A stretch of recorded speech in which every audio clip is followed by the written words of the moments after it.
या बातमीचे प्रायोजक आहेत Qadri multi specialist hospital Solapur.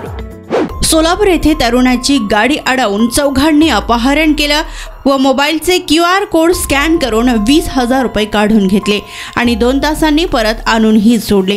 ही घटना सोलापूर शहरात 23 डिसेंबर रोजी पहाटे 6च्या सुमारास जुना कारंबा नाका या ठिकाणी घडली असून या प्रकरणी 25 डिसेंबर रोजी रात्री 1च्या सुमारास फौजदार चौडी पोलीस ठाण्यात गुन्हा दाखल करण्यात आलाय। याबाबत अधिक माहिती अशी की सर्वेश श्यामसुंदर बाहेती वय 19 राहणार सम्राट चौक श्री अपार्टमेंट प्रभाकर महाराज मंदिराजवळ सोलापूर असे अपहरण झालेल्या फिर्यादी तरुणाचे नाव आहे।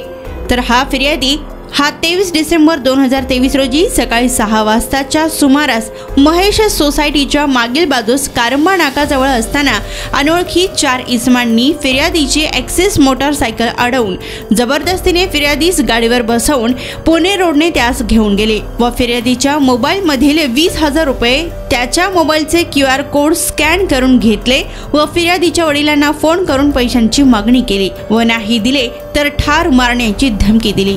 त्यावेळी फिर्यादीच्या वडिलांनी पैसे देतो म्हणाले। नंतर सकाळी 8:30 वाजताच्या सुमारास फिर्यादीस सोलापूर पुणे हायवेवरील मडकी वस्ती येथील नेक्सा शोरूम येथे सोडून ते चौघे आरोपी निघून गेले।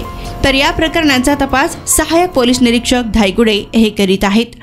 सोलापुरात वैद्यकीय क्षेत्रात उत्तुंग भरारी घेतलेले व ISO नामांकन मिळालेले हॉस्पिटल म्हणजे कादरी मल्टी स्पेशलिस्ट हॉस्पिटल। 24 तास मेडिकल औषधांची सुविधा, सुसज्ज महिला वार्ड, अत्याधुनिक तंत्रज्ञानाचे ICU, ऑपरेशन थिएटर, बालरोग विभाग, प्रसूती रूम, हाय टेक्नॉलॉजीचे एक्स-रे रूम, सोनोग्राफी, अत्याधुनिक ICU विभाग आणि 24 तास इमर्जन्सी सर्व्हिस ही।